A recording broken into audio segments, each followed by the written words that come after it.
Yes, I was the embassy's most frequent visitor during the war, and a great deal has changed since I first arrived in '94. I want to remind people of what the city was like, not because you don't remember, but because we need reminders now and again. The streets were empty of both cars and people. The city was divided and isolated from the so-called suburbs. Shelling was frequent. Most shops were closed. Heat and electricity were sporadic. I find people often forget that there were no telephones. To make an appointment, you had to go see somebody. To make the appointment, then go back for the appointment itself. Civilians needed to learn where they could walk without being targeted by snipers. Thousands were killed. Small arms fired at my plane during its landing on my first visit. Things really have changed enormously. And my compliments to those who made it happen. I find even in the last few years, Sarajevo much enlivened, younger, and more cosmopolitan. It's good that there are so many tourists crowding the streets these days. It's good that you have a Sarajevo School of Science and Technology that grants British as well as Bosnian degrees. It's good that the City Hall is not only restored but occupied by a young woman who has more experience as a university professor than as a politician. But it's also true that the Dayton agreements froze the warring parties in place by institutionalizing the political divisions among Bosniaks, Serbs, and Croats, at least at the political level. I don't find that division much institutionalized in the daily interactions of the citizens, but at the political level, those divisions are frozen in place. Each group has a veto on almost everything at the state level and in the federation. They can also reduce the role of people who refuse to identify themselves as one of the three major groups, preferring to think of themselves as individuals with inalienable rights. I think it's high time to correct those mistakes. The two entities are the warring parties of 1995. One is now threatening secession. The other is threatened with division by those who want a third entity. These objectives are ethnic war by political means. That's better than war by military means, but it's still not the best option available. We'll later in this conference discuss the legal strategy aimed at reforming Dayton Bosnia, which has been notably successful at the European Council, the European Court of Human Rights, but remains largely unimplemented due to ethnic nationalist vetoes. The first thing to understand is that Bosnia and Herzegovina is not top priority in Washington. The list of priorities probably starts with Ukraine, goes to Gaza, goes to Taiwan, goes to climate change, goes to another dozen priorities before you get to Bosnia and Herzegovina, or even close to it, by talking about the Balkans in general. De facto, Biden has paid much more attention to Kosovo-Serbia relations than to Bosnia and Herzegovina. And when you get that low down on the list of foreign policy priorities, you get a certain conservation of effort. Let's put it that way. That's the way the military puts it. You don't get a lot of resource in terms of high-level time and energy or money or personnel devoted to a lower priority issue. And there tends to be a certain disarticulation of policy as well. It's harder to coordinate. It's more delegated to the embassy, delegated to the different agencies of the U.S. government, delegated without that kind of coherence that you hope for in responding to top priorities. It becomes a kind of holding action. Now, I think you have not seen only a holding action in Bosnia and Herzegovina, because there has been some initiative taken. And you see that initiative manifest, I think, in some of the high reps' decisions, which were probably more stimulated by the Americans than by the Europeans. They have had some contributions from Croatia and from Serbia as well, but the European Union itself hasn't been pressing for action. They're more of the process will transform it. The Americans, I think, do understand the virtues of liberal democracy, what you call here the civic state, but in America would be referred to as liberal democracy. I think the Americans do understand the importance of liberal democracy in defense of human rights. The question is how you get there from here. And it's a real puzzle. I don't want to suggest in any way that it's a simple question. It's a very complicated and difficult question. We thought the Dayton solution, when we were at Dayton and post-Dayton in particular, was a house of cards that would collapse. I notoriously opposed the Dayton solution before we went to Dayton. Why didn't I oppose it publicly? Why didn't I resign? Why didn't I send a dissent message? Well, it was because we all thought it was a house of cards. And if I was right, it was going to fall apart. Why put my career at risk for something that wasn't going to last? I'm not proud of not having done that. I wish I had sent a dissent message. Especially the Federation of Bosnia and Herzegovina finds itself at the critical juncture. Many citizens feel forgotten and betrayed by the international community. This sense of disillusionment is most acutely felt in perceived stances of the United States towards our country in recent years. There is a widespread confusion and disappointment over the American policy, which appears to support nationalistic politics in Bosnia. This is exemplified by the backing of Dragan Čović and his HDZ, whose policies echo the divisive and harmful strategies of the past.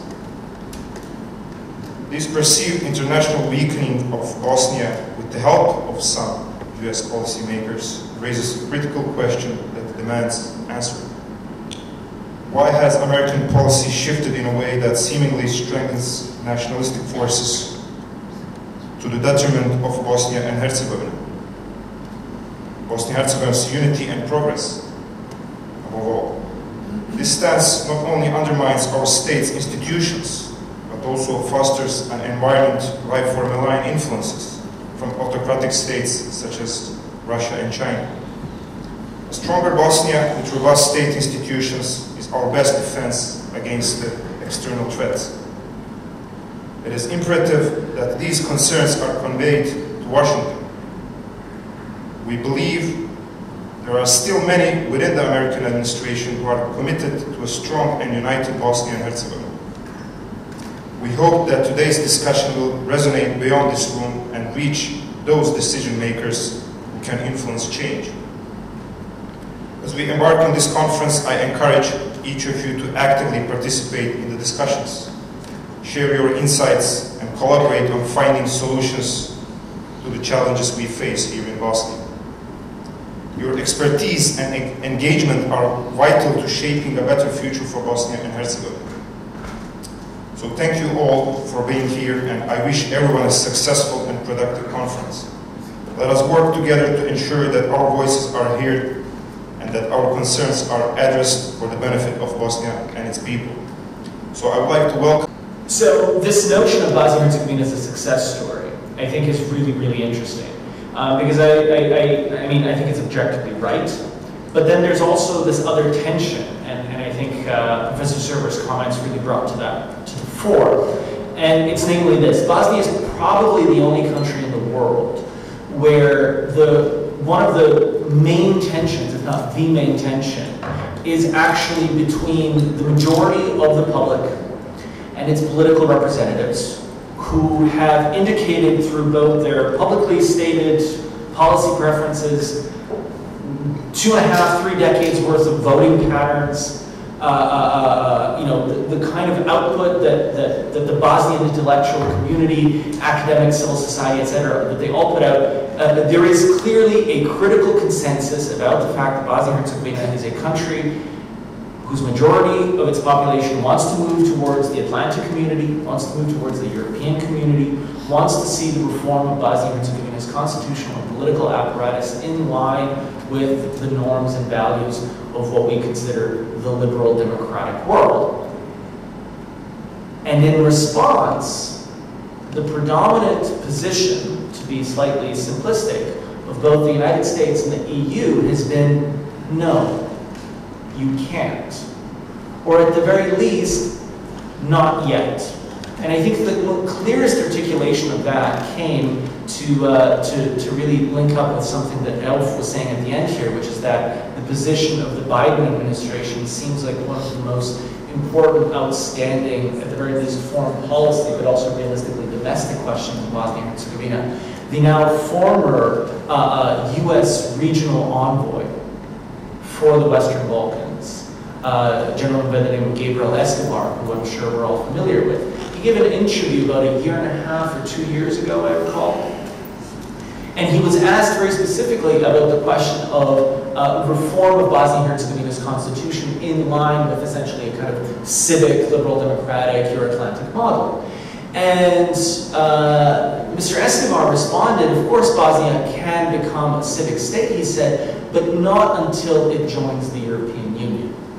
And I thought this was the most fantastic and clearest articulation of how absolutely categorically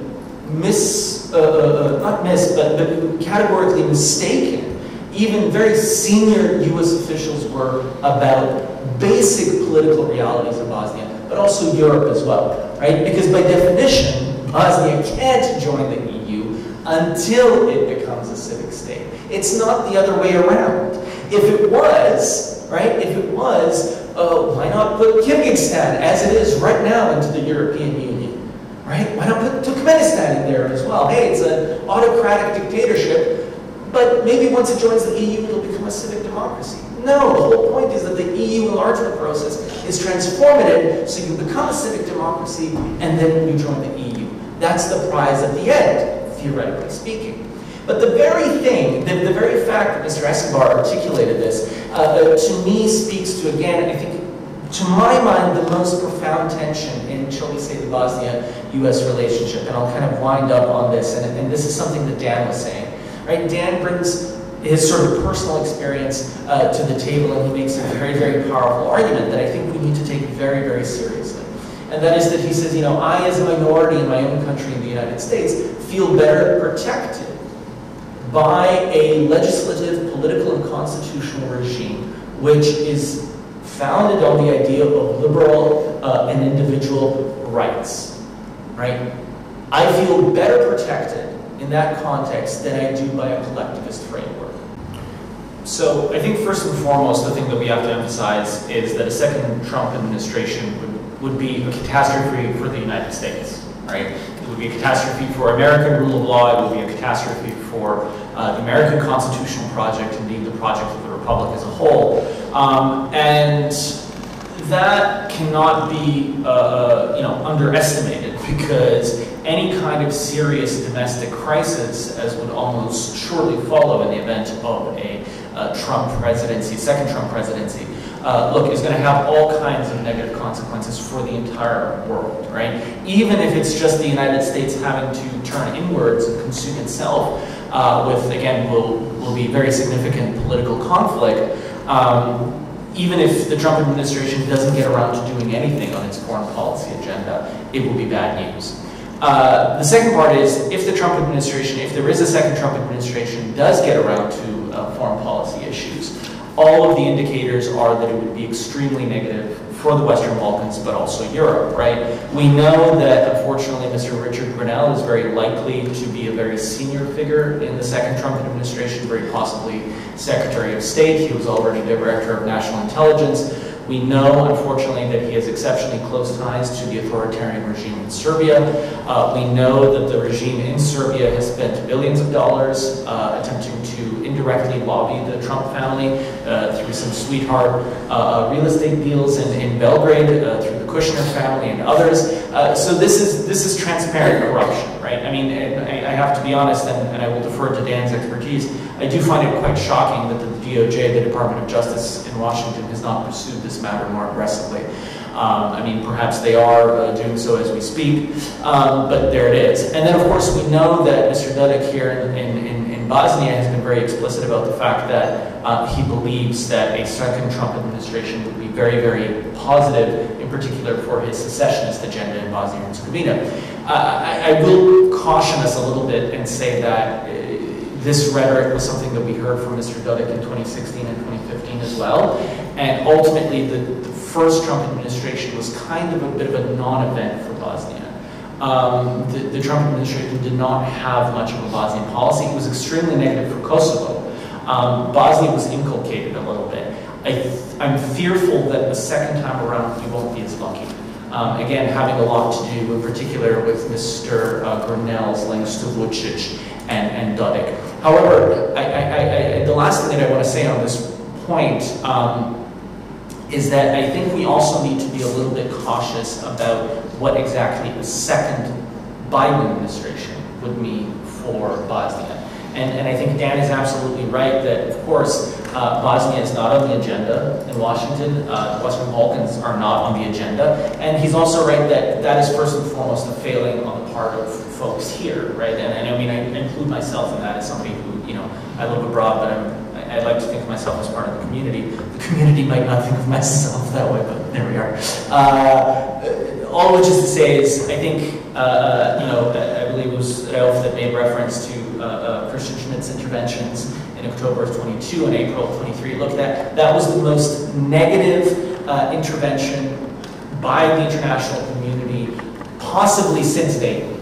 Right? I mean, we can debate one way or another, was there different moments, but it was the most significant retrenchment of the sectarian illiberal concept of Bosnia since 1995. And as Dan has pointed out, you know, in 1995, Dayton, whether we want to like to admit it or not, was arguably the best option available at the time. We can argue about that, okay, whatever, but let's just take it as an argument. If that is true, it certainly is not true that what Schmidt did in October of 22 and April of 23 was the best option available. And so this is the thing that I want to say. I mean, absolutely, it would be far, far preferable to get a second Biden administration than a second Trump administration.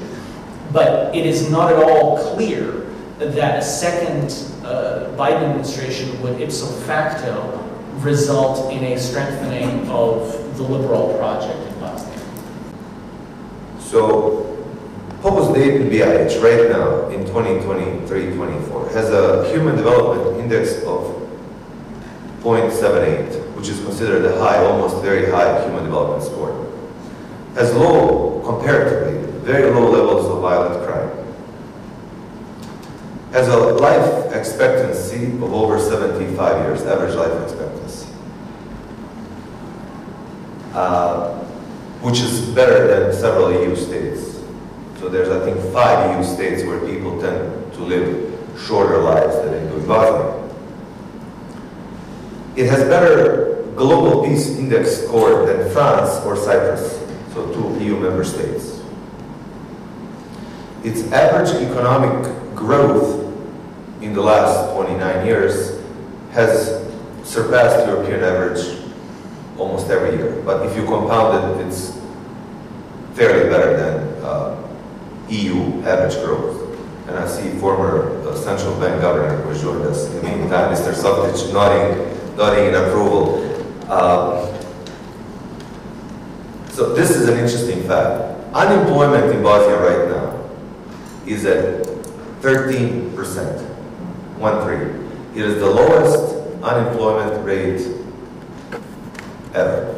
So unemployment rate in 1991 was 16.9, I believe, right before the war. It was about 17 in 1990. So by 1995 standards, today's Bosnia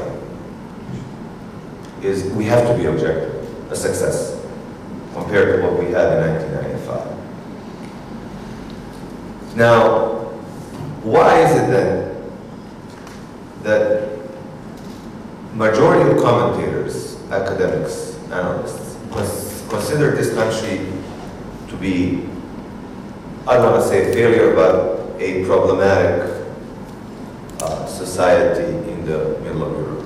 And I think this is why we're here today. And Daniel took a very interesting approach. He looked at he wanted to talk about the importance of political parties, which I mean, I should know is very, very important. But I think that there's a larger context here that I would want us to focus on in the future, which is, I think the war in Ukraine has affected Bosnia more than any other country in Europe,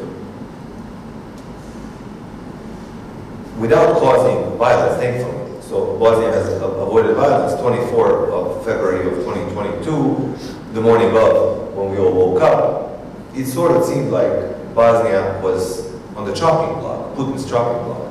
But 2 and some years later, Bosnia is as peaceful as it was on 24th February of 2022.